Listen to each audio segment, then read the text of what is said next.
Merci de votre invitation. Je vais embrayer sur les quelques mots. Je m'assois, si je pense que tout le monde me verra. Je vais embrayer sur les quelques mots que vous venez de dire pour souligner un autre paradoxe. Moi qui étais maire d'Arcueil avec 2 bretelles d'autoroute, il faut savoir que les délaissés d'autoroute sont les principaux corridors écologiques de la métropole du Grand Paris. Donc évidemment, c'est une infrastructure qu'on regarde d'abord pour ses nuisances, que certains regardent en se disant demain, si les voitures sont un peu plus propres, formidable toute cette terre à bâtir, et que l'élu que je suis en charge de la nature en ville, du patrimoine paysager, de la biodiversité, regarde d'abord comme une des principales sources de biodiversité dans la métropole du Grand Paris. Je voudrais dire un mot, si vous permettez, pourquoi j'ai répondu très volontiers à votre invitation. D'abord parce que votre agence est formidable et que vous êtes très sympathique et que l'invitation l'était, mais aussi pour une autre raison. J'ai publié il y a maintenant quelques mois une tribune qui s'intitulait « La métropole demain sera verte ou invivable ». Bon, c'est un propos un peu radical dans le titre, et dans cette tribune, je milite au fond pour qu'elle ne soit pas invivable, puisque j'ai envie d'y vivre, que mes enfants, mes petits-enfants puissent, s'ils le souhaitent, y vivre également. Donc pour qu'on la rende verte. Et à quelles conditions la rendre verte? Il y a des conditions réglementaires, j'en dirai un mot, puisque je suis élu de la métropole qui doit élaborer un SCOT, une chose qui doit intéresser les gens qui s'intéressent évidemment à l'aménagement et à l'architecture. Mais il y a une deuxième condition nécessaire à mon avis, qui est la condition de la mobilisation des ressources humaines et financières aussi sur cet objectif.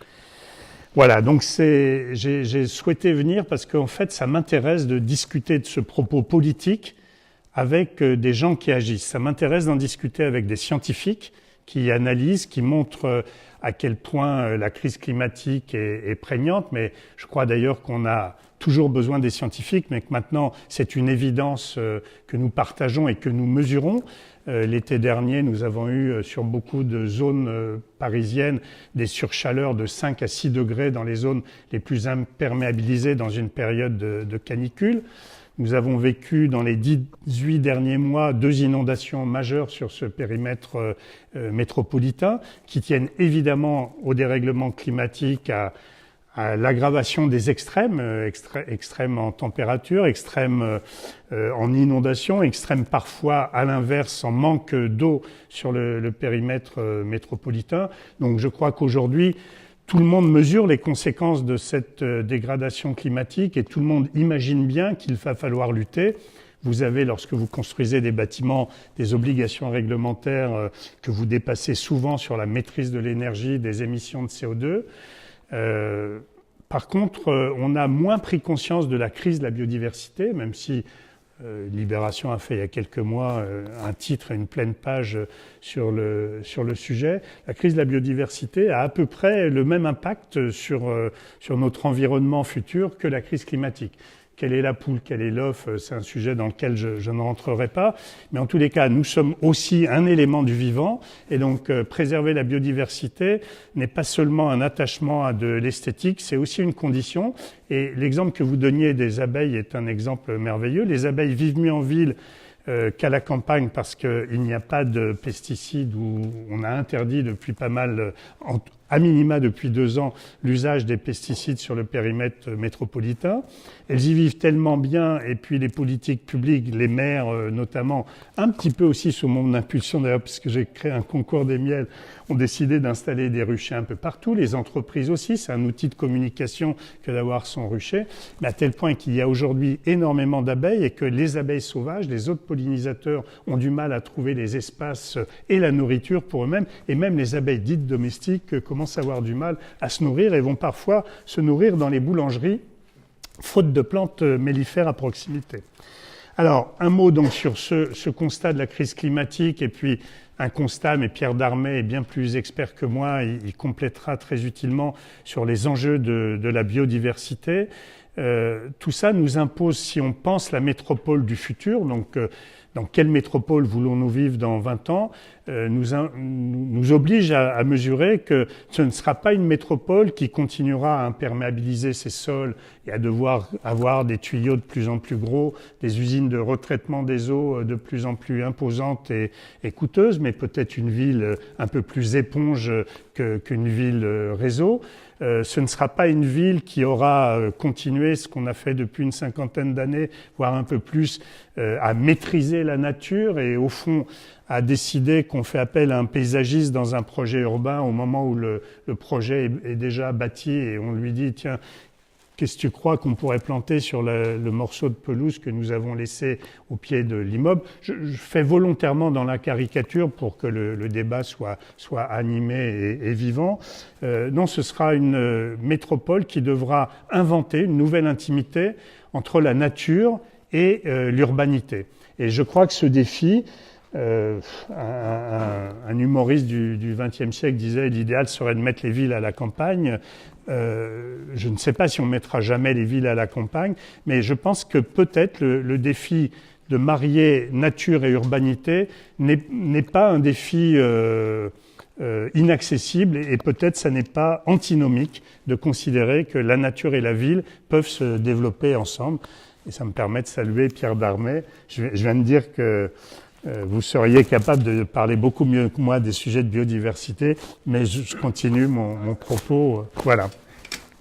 Donc je pose ce constat de la crise et je dis, face à cette crise, la métropolisation est là. Nous avons même des injonctions, construire 38 000 logements supplémentaires par an dans la métropole. Et il y a des besoins de se loger, accueillir des entreprises. On parle de la métropole du Grand Paris en se demandant si nous allons être capables de faire venir ici toutes les entreprises internationales que le Brexit va chasser de Londres. Et nous avons une mission qui fait ça. On parle de la métropole souvent en termes d'attractivité internationale, de ces 26% de PIB qui sont produits sur ce périmètre. Mais la métropole, c'est aussi une très grande fragilité, un problème de résilience majeur qu'on a vu à travers les inondations, qu'on voit à travers les îlots de chaleur, qu'on voit à travers un sondage qui dit que 80% des cadres métropolitains envisagent de quitter le périmètre métropolitain malgré les aménités d'éducation, de culture, de services hospitaliers, de services de toutes sortes, envisagent de quitter. Pour quelles raisons? Pour des raisons de qualité de vie et de bien-être. Et les sujets de nature, de biodiversité dont je parle sont sans doute les éléments premiers pour renforcer cette qualité de bien-être. Vous parliez tout à l'heure de l'alimentation et est-ce que l'Argentine est notre grenier ou notre réservoir alimentaire? J'espère que non, parce qu'aujourd'hui, par exemple, les émissions de CO2, l'alimentation, c'est quasiment un tiers des émissions de CO2 de la métropole du Grand Paris. Et si on veut limiter le réchauffement climatique, il faut réduire ces émissions de CO2. On est passé en un siècle de 150 km dans notre assiette à 660 ou 680 km. Je ne sais pas si on reviendra à 150, mais en tous les cas, on peut diminuer ces 680 km en moyenne qu'ont parcouru les éléments dans notre assiette et donc les émissions de CO2 qui sont liées. Donc, au fond, cette crise écologique que nous vivons, que nous mesurons de mieux en mieux, elle peut être regardée aussi comme une formidable opportunité de réinventer la ville de demain, de se demander dans quelle ville nous voulons vivre, quelle sera la ville agréable. Et de mon point de vue, il y a deux enjeux majeurs. Le premier enjeu, je ne le traiterai pas, mais je l'évoque quand même ici, c'est l'enjeu des équilibres sociaux. Cette métropole, elle est regardée comme la métropole des riches, c'est aussi la métropole des plus pauvres. Et c'est un sujet qu'on traite assez peu. Quand on est en province, on dit « Ah oui, mais le Grand Paris, vous êtes si riche. » Oui, mais le Grand Paris est aussi l'endroit où il y a les plus grandes souffrances sociales. Mais j'évoque ce sujet juste pour le reculer, mais je pense qu'il ne faut jamais l'oublier. Le deuxième enjeu, c'est l'enjeu climatique. Comment la ville la plus dense peut malgré tout résoudre les problèmes que la crise climatique lui pose. Donc j'ai fait une proposition qui est que dorénavant, plus aucun projet ne puisse dégrader le rapport de mètres carrés entre la nature et les habitants de la métropole. Ça suppose, de mon point de vue, trois choses. La première chose, c'est une prise de conscience collective de chacun des acteurs, privés, publics, citoyens. dois dire que les citoyens sont en avance sur tous les autres acteurs. Il y a des jeunes lycéens qui manifestent désormais tous les vendredis, enfin qui vont commencer à manifester. Les marches pour le climat rassemblent beaucoup de gens. Mais cette prise de conscience grandit chez chacun des acteurs. En tous les cas, les citoyens revendiquent d'avoir, vous le savez très bien, vous qui êtes architecte, d'avoir des bâtiments nature, d'avoir des jardins à proximité, des jardins partagés ou des jardins plantés. Et le promoteur qui vend un bâtiment, lorsqu'il est à côté du bois de Vincennes ou de Boulogne, sait très bien qu'il va le vendre 30% plus cher, pas à cause de la qualité du bâtiment livré, mais à cause de la proximité d'un parc, d'un jardin ou d'un bois. Donc ces éléments sont des éléments connus.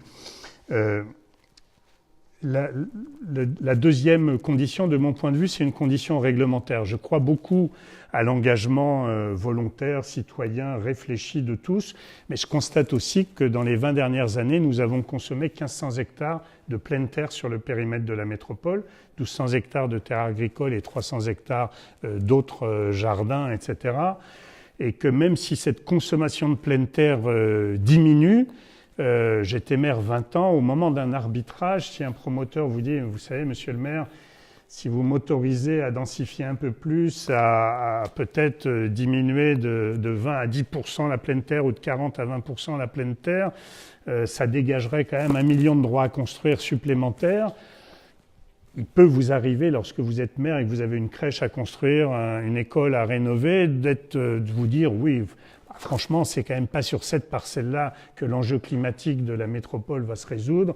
Et au fond, ce million sera très utile pour d'autres besoins sociaux que je rencontre tous les jours. C'est pourquoi je crois à une réglementation. Alors souvent, les PLU, demain ou aujourd'hui déjà, les PLUI intègrent des coefficients de biotope, des pourcentages de pleine terre. Moi, je souhaite que le SCOT de la métropole décide deux choses majeures. La première chose, c'est de préserver les 2000 hectares de terres agricoles qui existent encore sur le périmètre de la métropole. Et la deuxième chose, c'est d'imposer des ratios de pleine terre à toutes les échelles et dans tous les domaines. Je souhaite qu'il impose aussi qu'on reconquiert, oui, ce serait mieux quand même, qu'on reconquiert des trames vertes et bleues continues. Il y a des projets, les trames bleues, les fleuves sont là. On est en train de réouvrir au niveau de la métropole des rues et des rivières, la Bièvre dans la ville dont j'ai été maire, des rues, la Vieille Mer et d'autres rues métropolitaines. Les trames vertes sont souvent morcelées parce que l'urbanisation a fait qu'on a abandonné. Et il y a de magnifiques projets, je pense à Est Ensemble, avec un projet qui relierait l'ensemble des hauteurs et des forts de ce territoire. Sont des enjeux très importants en termes de biodiversité, c'est continuité écologique, parce que vous avez raison, si sur les toits il peut y avoir un impact favorable à la biodiversité, cet impact est d'autant plus limité que nous sommes dans des discontinuités. Les plantes comme les animaux se déplacent avec les modifications du climat, se déplacent avec les modifications que la construction de la ville fait subir à leurs habitats naturels. Donc, premièrement, une volonté citoyenne partagée, une conscience de la crise climatique et des réponses apportées. Deuxièmement, des règlements, et là je pense au SCOT. Et troisièmement, une question financière, c'est-à-dire que l'argent public, vous le savez, devient assez rare.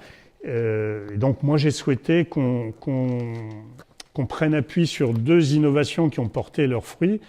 La première, c'était la création d'un 1% culturel. Il y a 70 ans, on s'est dit, il serait quand même bien que la culture soit partout.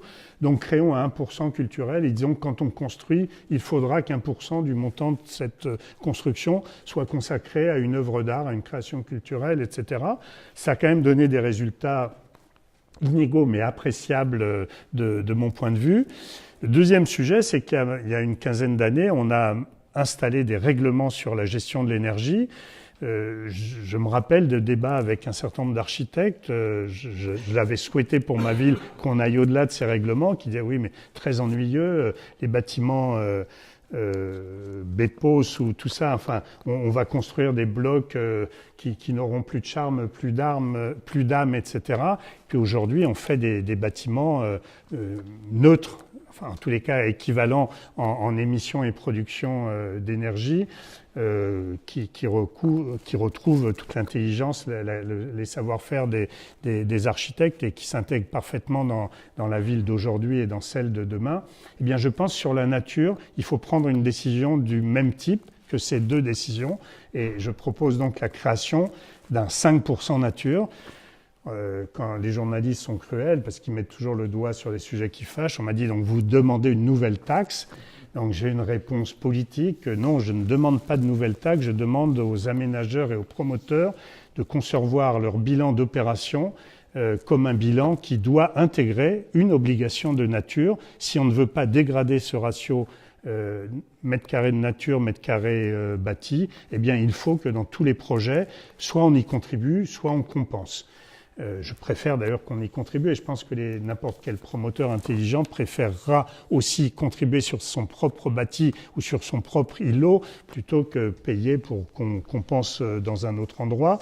Voilà, donc je propose cette idée que 5% de chacun des projets soit à minima consacré à des sujets de renaturation, qui peut être de la nature au sol, qui peut être de la nature en façade, qui peut être de la nature en toiture. Tous n'ont pas les mêmes intérêts écologiques et n'ont pas la même valeur climatique, mais tous ont de l'intérêt.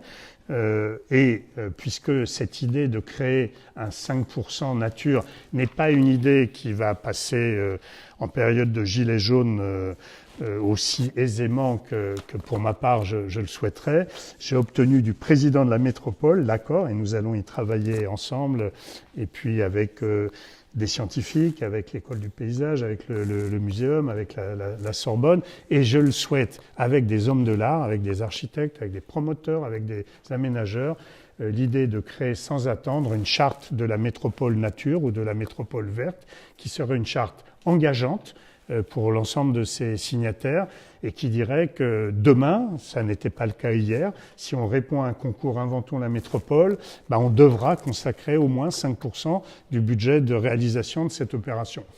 Je dis ça, n'y voyez pas malice, mais comme je parle à des hommes de l'art, il m'est arrivé de voir des concours où, pour la réponse au concours, il y avait beaucoup de verts, il y avait une association avec une association porteuse de jardins partagés, porteuse de telle innovation dans les usages. Et puis, au moment de la livraison du bâtiment, il y avait eu des bouclages, des équilibres financiers à faire. Et assez souvent, par hasard, les équilibres financiers se faisaient sur ce qui était considéré comme moins substantiel. Et c'est souvent la nature. Dans la tribune, j'ai publié, je dis la nature rend des services immenses, mais elle a un défaut, elle ne paye pas de droit à construire. Et du coup, c'est souvent elle qui perd les arbitrages. Voilà, moi, ce que je venais partager et ce sur quoi je suis tout à fait preneur de vos retours, de vos remarques, de vos critiques, de vos observations, parce que je veux réussir, nous voulons réussir, parce que d'abord, nous sommes obligés de réussir. Si nous ne réussissons pas, je pense effectivement que les métropoles, ce n'est pas le cas que pour celle du Grand Paris, seront demain des endroits où il fera moins bon vivre, et au fond, ce sera peut-être une réponse à un sujet d'aménagement du territoire si les gens quittent les métropoles, mais je crois que nous avons quand même la responsabilité de faire en sorte que nous-mêmes, nos enfants, nos petits-enfants pour ma génération, puissent vivre en respirant un air à peu près sain et en vivant sans surchaleur, sans risque d'inondation et dans une qualité de vie vérifiée chaque jour. Voilà.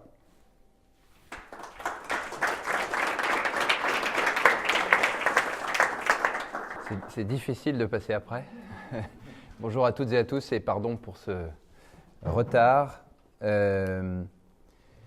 Oui, effectivement, c'est pas simple de passer après Daniel parce que beaucoup de choses ont été dites. La première chose sur la vision, c'est très très clair. On dit souvent que il y a quelques années, on parlait des générations futures et qu'aujourd'hui, le dérèglement du système Terre, que ce soit le climat, la biodiversité, les eaux, etc., est réel et est perceptible maintenant. Alors, la météo, on a souvent dit qu'il faut déconnecter la météo du climat, mais mine de rien, lorsque ça touche tout un chacun, le ressenti est beaucoup plus fort. Et en fait, on n'a plus besoin de dramatiser la situation, puisque les citoyens sont en demande et sont convaincus. Donc c'est super, parce qu'on part sur une dynamique positive. Mobiliser autour de ces sujets, c'est toujours difficile, parce que si la nature ne paie pas de droit à construire, on imagine qu'elle est spontanée, puisque dans notre imaginaire, c'est une chose évidente, dont on s'est un petit peu éloigné peut-être, mais en tous les cas, elle est là, elle a ses bienfaits, on peut la maltraiter, elle peut revenir, et du coup c'est aussi un écueil parce qu'on passe à côté de comment. Et comment est-ce qu'on implante des formes de nature, même très dérivées, dans les métropoles, ou est-ce qu'on réimplante dans des fonciers dont on peut imaginer un retournement. Alors, une stratégie que nous avons adoptée, c'est de lier cette cause-là au climat. Lorsque le précédent ministre de l'écologie est arrivé en exercice, au mois d'octobre 2017, Nicolas Hulot a annoncé sa feuille de route et il a dit « Je souhaite que la biodiversité soit une priorité de l'action gouvernementale et de l'ensemble des parties prenantes au même titre que le climat. » Bon, il n'est plus là. Néanmoins, c'est tout à fait réel. Il y a une représentation issue des mesures scientifiques qui s'appelle la théorie des frontières planétaires. Vous avez une figure, vous tapez Planetary Boundaries sur Internet et vous retrouvez la Terre avec les différents éléments et combien de terre est-ce que nous avons consommé. Et c'est très graphique, vous avez un gradient qui va du vert au rouge. Et le climat, on est pratiquement à la limite, et la biodiversité, on a déjà explosé le sujet. Donc il ne s'agit pas de hiérarchiser les causes, il s'agit d'être le plus opportuniste possible et de voir celles qui mobilisent beaucoup. Daniel l'a dit, l'énergie, vous les architectes êtes bien placés pour le savoir, est un sujet plutôt bien circonscrit. La contribution des îlots bâtis à réduire l'empreinte sur le climat est plutôt bien identifiée. On a maintenant l'expérimentation E+, C-, donc le sujet du carbone commence à être pris en compte. Et effectivement, il y a toujours dans ces sujets-là une première étape où on se dit « Oh là là, on n'a pas tous les matériaux, on nous apporte une contrainte supplémentaire, ça va avoir un impact très significatif sur la forme et la composition et en tant qu'ensemblier, on va être empêché dans nos créations. » Force est de constater qu'effectivement, peut-être après une étape où c'était un peu sclérosant, on retrouve des bâtiments et des îlots qui ont une véritable forme et un vrai parti pris. Donc, il y a une statistique issue d'une recherche, on parlait de la recherche, parue début 2018, qui est assez éloquente. Des scientifiques ont mesuré dans les médias grand public le nombre d'occurrences de deux corpus, érosion de la biodiversité et climate change. Donc, pour ne pas dire réchauffement climatique, hein, on a, Dick Cheney notamment, je crois qu'il faut voir le film qui est sorti récemment, a transformé ça en dérèglement climatique. Le nombre de publications scientifiques entre les deux sujets est tout à fait comparable.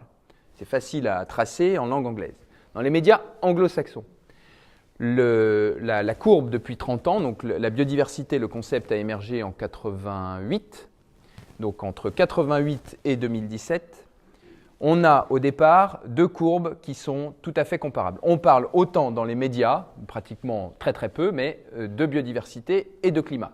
92, un pic où les deux courbes sont exactement identiques, c'est le sommet de Rio, le premier sommet mondial sur le climat. Et ensuite, là, l'emballement est total. On a une présence du climat jusqu'à 8 fois plus importante dans les médias que celle de la biodiversité. Ce qui veut dire quoi? Soit on se dit, on va mobiliser autour d'une nouvelle cause en montrant toutes les conséquences qui ont dû être citées par Daniel, l'effondrement des populations, pas simplement la diversité des espèces, mais aussi le nombre d'individus. Il n'y a qu'à voir les insectes. Il y a encore une publi qui est apparue cette semaine qui nous dit que dans 100 ans, il est possible qu'il n'y ait plus d'insectes. Donc soit on part dans cette voie-là, soit on se dit, mais en fait, c'est un système global. Le vivant a cette particularité d'être systémique. Et il y a un certain nombre d'exemples qui nous montrent que climat et biodiversité sont intimement liés, notamment à travers deux sujets qui rejoignent la manière dont on peut vivre dans les villes. peut même pas parler de villes désirables, c'est pour ça que c'est important de dire que c'est des villes vivables, c'est l'îlot de chaleur urbain et l'infiltration naturelle des eaux. Le deuxième sujet ayant une influence d'ailleurs sur le premier, qui sont des choses mais extrêmement simples. Et à partir de là, on a réussi à avoir une mobilisation qui est un petit peu plus forte, et notamment Daniel nous a fait le plaisir d'intervenir en fin d'année au Salon CIMI, au cours d'un événement où on a rassemblé des parties prenantes, acteurs et actrices de l'immobilier, de l'architecture, du paysage, des sciences, de l'écologie au sens de praticiens écologues et représentants des collectivités. Et il y a un constat et une envie d'agir qui est unanime. Et je pense que le fait de le relier à d'autres phénomènes, c'est comme de ne pas créer une nouvelle taxe. Dans l'imaginaire, on se place dans une continuité. Donc la vision, elle est partagée, la stratégie est celle-là. Daniel a parlé de charte, l'association CIBI, dont les Jardins de Galie que je représente sont cofondateurs. On a créé une petite charte, mais ça tient sur une page 10 principes. C'est important pour celles et ceux qui sont encore peu engagés dans les sujets d'avoir des outils qui peuvent paraître basiques, mais qui permettent de rentrer dans le sujet. Et on l'a fait signer au marché international de l'immobilier, donc le MIPIM à Cannes en mars 2018, et on a eu plus d'une 50aine de signatures. Et l'idée, c'est que ce ne soit pas un outil figé et que les chartes des uns et des autres, en fait, convergent vers la même chose. Il y a d'autres démarches en Italie qui ont été initiées et qui méritent d'être reprises. Après, il y a un sujet qui me semble clé, qui rejoint la protection de l'environnement, même l'économie et la dimension sociale, et ça a été théorisé d'un point de vue scientifique, ce sont les expériences de nature. Il y a une 40aine d'années, il y a eu une première publication qui a relaté l'extinction de l'expérience de nature. Alors ça venait d'un écologue américain, et on peut donc imaginer dans le langage anglo-saxon, le mot « experience » n'a pas du tout la même acception que dans notre langage. En tous les cas, il est très à la mode en ce moment, on est expérientiel de tous côtés, ça fait partie des hashtags à la mode.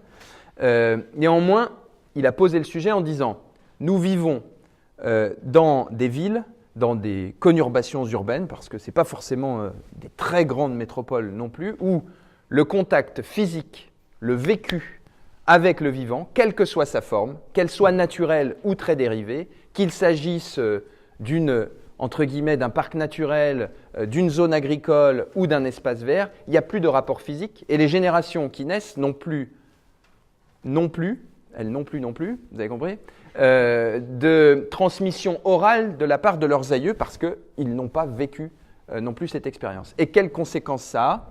Première conséquence, pas de protection de l'environnement car pas de conscience des processus à l'œuvre.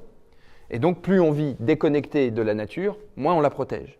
Deuxième conséquence, des conséquences sociales, des pertes de repères et des pertes de liens. Voilà, parce que s'il y a bien un sujet qui est, à mon avis, transpartisan et qui met tout le monde d'accord, c'est bien ce sujet-là, puisque c'est assez universel. On est tous des cueilleurs avant d'être des agriculteurs. Donc, on a un rapport assez viscéral avec le sujet et certains scientifiques l'ont montré. Et puis le troisième point, c'est aussi d'un point de vue économique.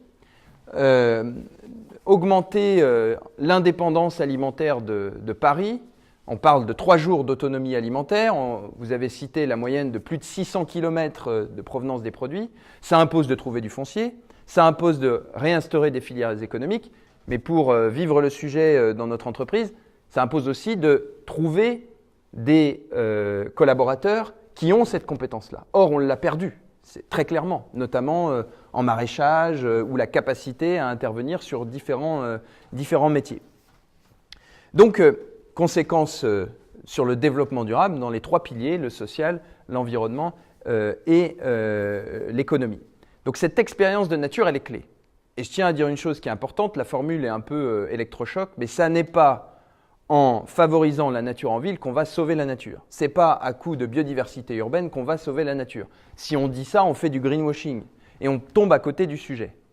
Le sujet, c'est quoi ? D'abord et avant tout, de permettre aux citoyennes et aux citoyens de retrouver un contact avec des formes de vivant, qu'ils soient naturelle ou dérivée. C'est d'ailleurs la définition originelle d'un des pères de la biodiversité qui s'appelle Wilson, qui est un vieux monsieur américain qui est encore vivant, qui a aussi défini le concept de biophilie. Alors, je ne sais pas si vous, les architectes, vous le rencontrez encore souvent, mais en tant que paysagiste, c'est le mot un peu tarte à la crème, tout est biophilique, mais la biophilie, c'est l'amour du vivant, littéralement, et Wilson l'avait théorisé en disant « J'ai fait plein de voyages dans le monde entier, et quelles que soient les populations, j'ai mesuré un penchant irrépressible pour le vivant sous ses formes naturelles ou sous ses formes dérivées. Sous-entendu, même en ville, les gens ont un rapport qui est particulier et on doit pouvoir le mettre en pratique. » Donc le principal sujet, c'est ça, de dire comment est-ce qu'on peut retrouver ce contact. Et ensuite, de définir des outils.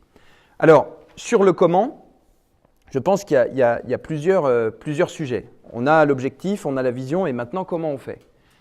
C'est clair, comme l'a dit Daniel, qu'une ville comme Paris, qui est l'une des plus denses du monde, ne peut pas continuer sans espace ouvert, sans respiration. Le mot respiration, il veut bien dire ce qu'il veut dire et il a plein de sens, c'est-à-dire des espaces ouverts où on a un horizon, même si en arrière-plan il peut être bâti, où on peut être en contact avec ces différentes formes de vivants, avec du sol, du vrai sol, c'est-à-dire un sol perméable avec des formes d'eau, des zones humides, du végétal, le chant des oiseaux, etc., qui sont aussi des espaces qui vont pouvoir donner, ça a été évoqué, ce qu'on appelle rendre des services écosystémiques, de captation des polluants, etc.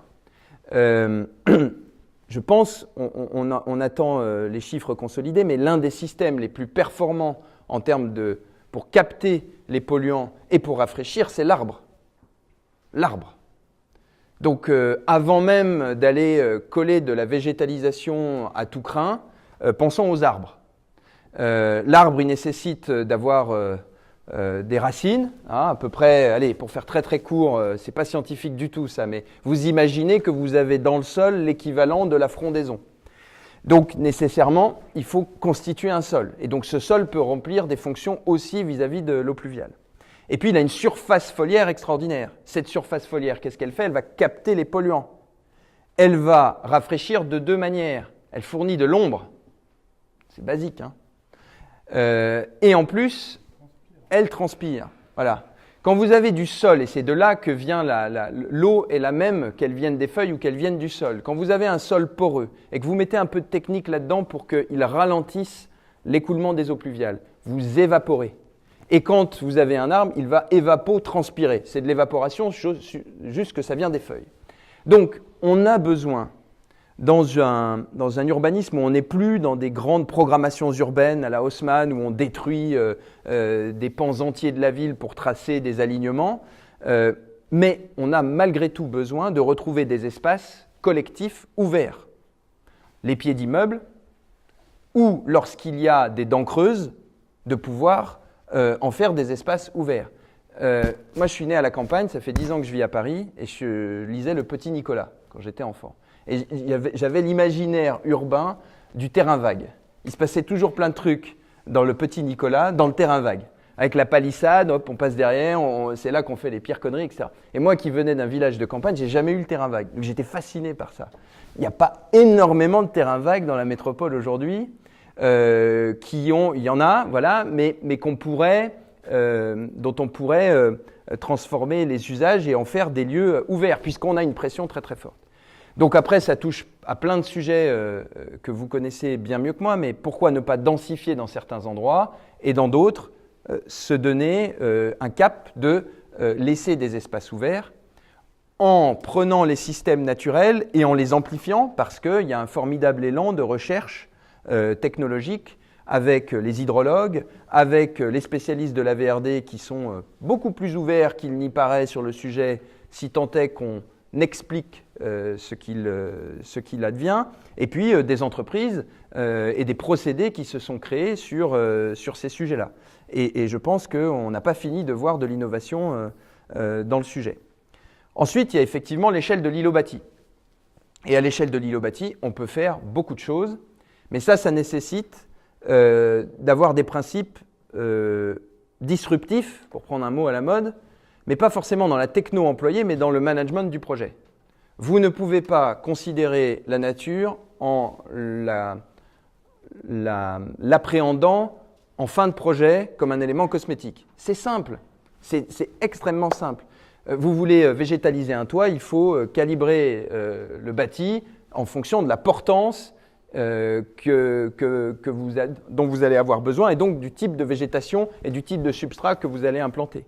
Il y a des projets tout à fait remarquables comme l'École des sciences et de la biodiversité à Boulogne qui, alors je crois, sont passés entre les mains de plusieurs architectes, Françoise Reynaud, puis ensuite Chartier-Dalix, ont une enveloppe qui, elle, est en béton, a des anfractuosités qui ont été étudiées avec des écologues de façon à ce que des végétaux et toute la cohorte des organismes qui ne sont pas des végétaux, mais les mousses et les lichens, ainsi qu'un certain nombre d'insectes, puissent s'installer.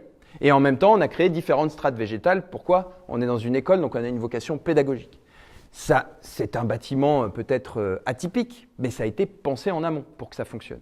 Si c'est pensé à la fin, généralement, on fait les choses à bas coût.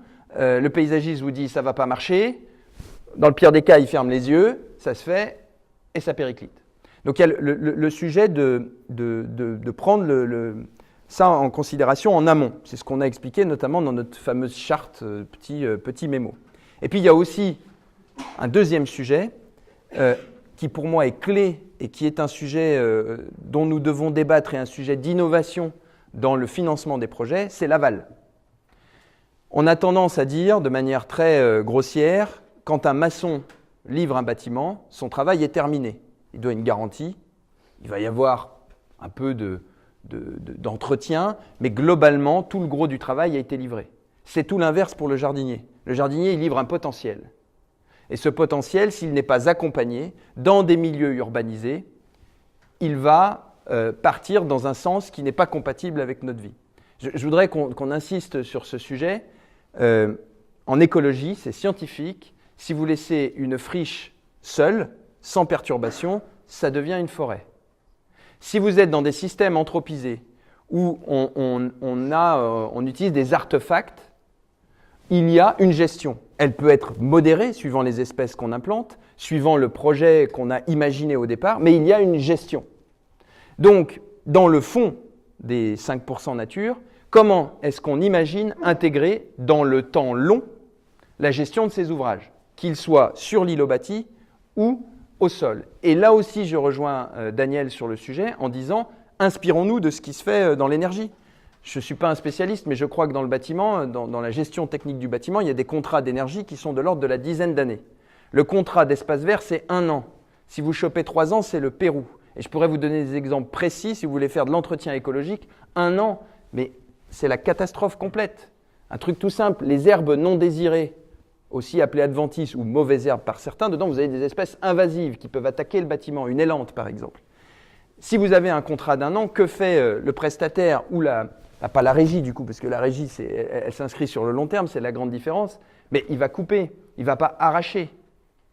Et s'il coupe, le stock de graines, alors pas sur les lampes, mais sur d'autres espèces, va être regarni.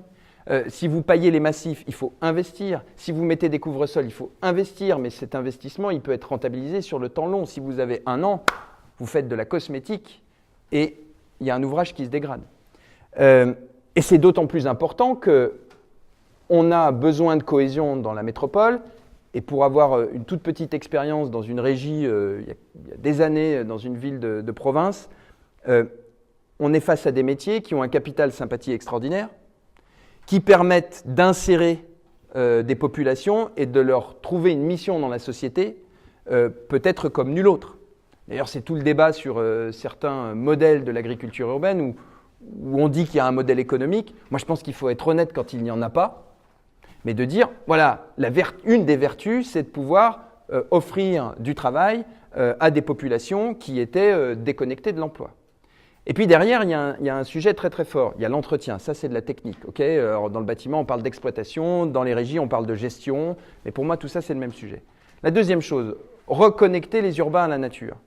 Je vous livre un parc là, ici même, ou une grande forêt à l'intérieur du bâtiment de plantes d'origine tropicale, puisqu'il faut qu'elles poussent à l'intérieur. Alors on n'aura pas de vertu de biodiversité, mais c'est une forme de nature qui peut vous faire du bien.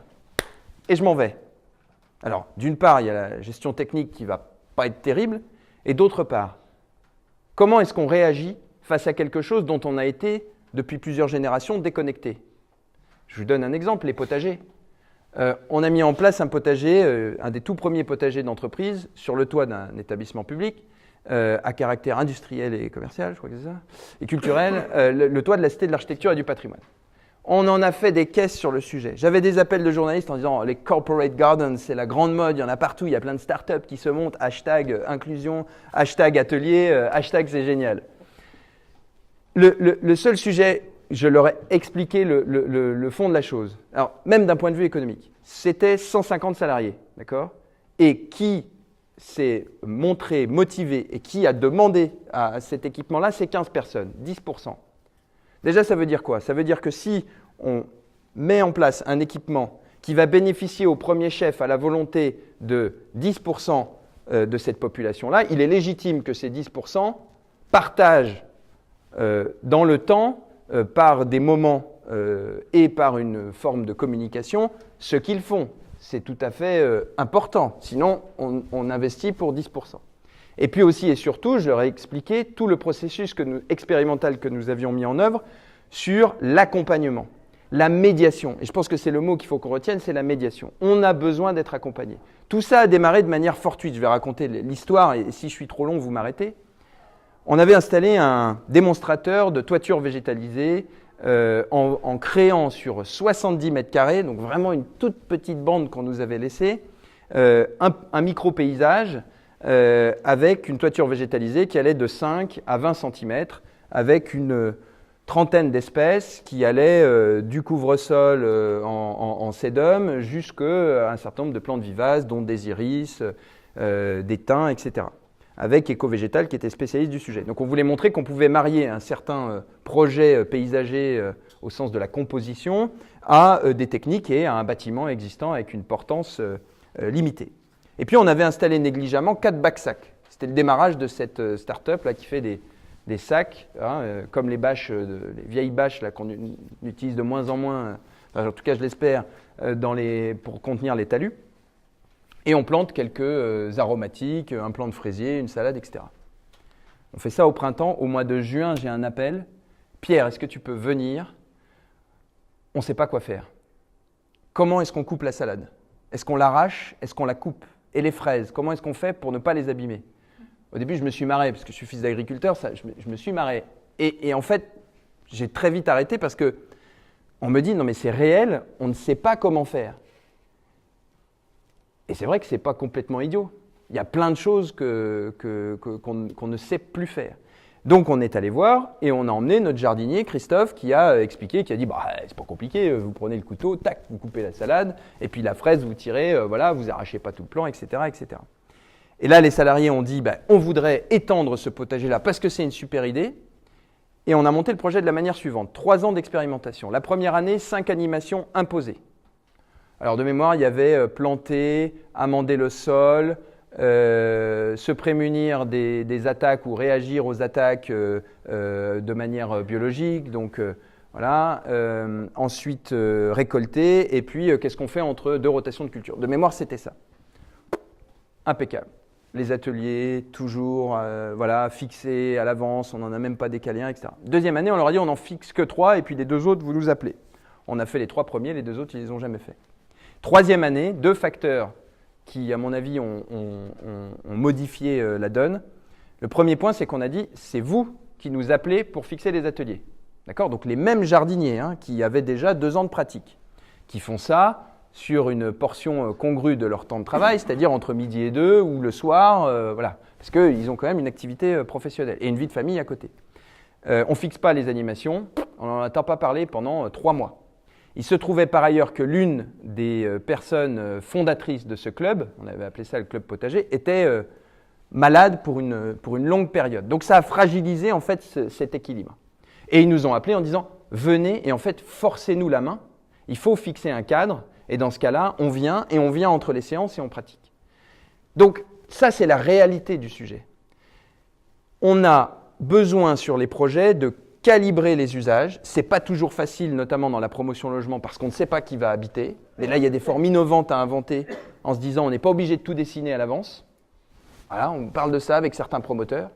Et on a besoin d'accompagner dans le temps, avec de la médiation. Et pour moi, c'est la même chose quand on dit faites de la végétalisation participative. Wow, 2 néologismes, hashtag, c'est génial. Mais si on vous explique, si les agents de la régie vous disent « nous sommes prêts, nous, collectivités, à vous laisser une partie de cet espace public, un trottoir », on est content en tant que citoyen. Mais si les personnes qui sont là toute l'année, qui entretiennent les parcs et les jardins, viennent consacrer une partie de leur temps à vous expliquer comment on fait, mais c'est formidable. On parle d'irrespect de l'espace public. La ville dont je parlais tout à l'heure, c'était Saint-Étienne. Saint-Étienne, c'est une population pas très riche, on va dire. Tout ce qui est beau est respecté. Et puis il y a une règle, je crois que ça a été observé à Chicago, lorsqu'il y a une destruction sur un espace, si on remplace très très vite, eh bien la deuxième fois, on respecte cet espace. Donc il y a aussi, sans faire de lien avec les événements récents, mais même notre président en a parlé dans son débat à Évry-Courcouronnes, la considération qu'on porte au geste architectural, à l'espace public, même si ça n'est pas exprimé par les fameux gilets jaunes, c'est un facteur de considération et de ras-le-bol ou non et de cohésion sociale.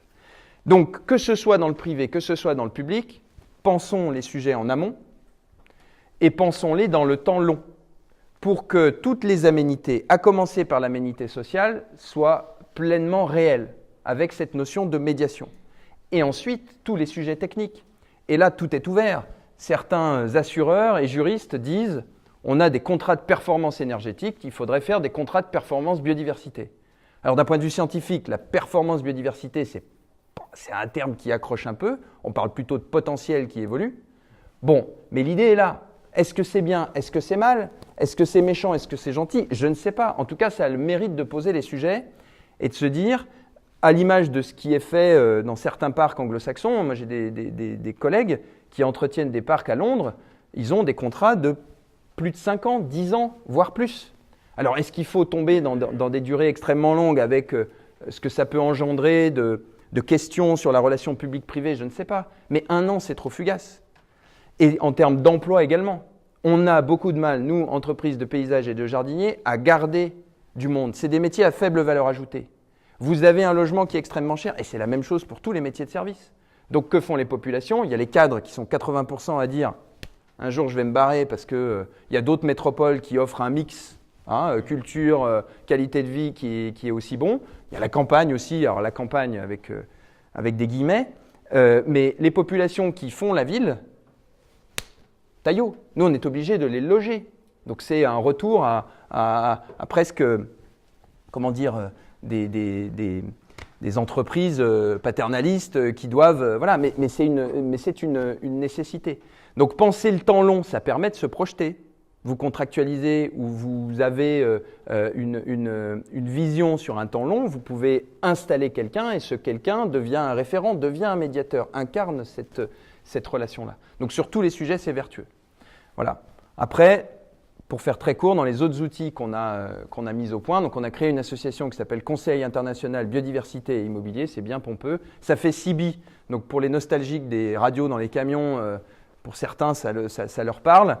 Et qu'est-ce qu'on a fait? On a essayé de rassembler toutes les parties prenantes, c'est un joli mot aussi, en gros tous les acteurs qui interviennent dans la fabrication de la ville à l'échelle de l'îlot bâti. Voyons que c'était, il y a un peu moins d'une dizaine d'années, là où se concentrait maintenant beaucoup de réflexions. Et donc, on a des constructeurs, des promoteurs, des foncières, des utilisateurs, quelques collectivités, dont la ville de Paris, les associations de protection de la nature, la LPO, et puis on va dire les écologues et les entreprises de travaux et aussi quelques architectes. Et on s'est mis autour de la table et il y avait une réflexion qui est même précédente à la création, qui précède la création de l'association, c'était comment faire bouger le secteur le plus éloigné de ces préoccupations-là, qui est celui de la construction. Il parle de normes, s'il ne parle pas de normes, il parle de certification. En gros, il faut un référentiel. Donc on a créé un référentiel bêta testé chez quelques acteurs qui ont été les fondateurs de cette association. Et derrière, ah oui mais c'est très bien, mais il nous faut un outil de valorisation. Donc on a créé un label qui s'appelle le label Biodiversity.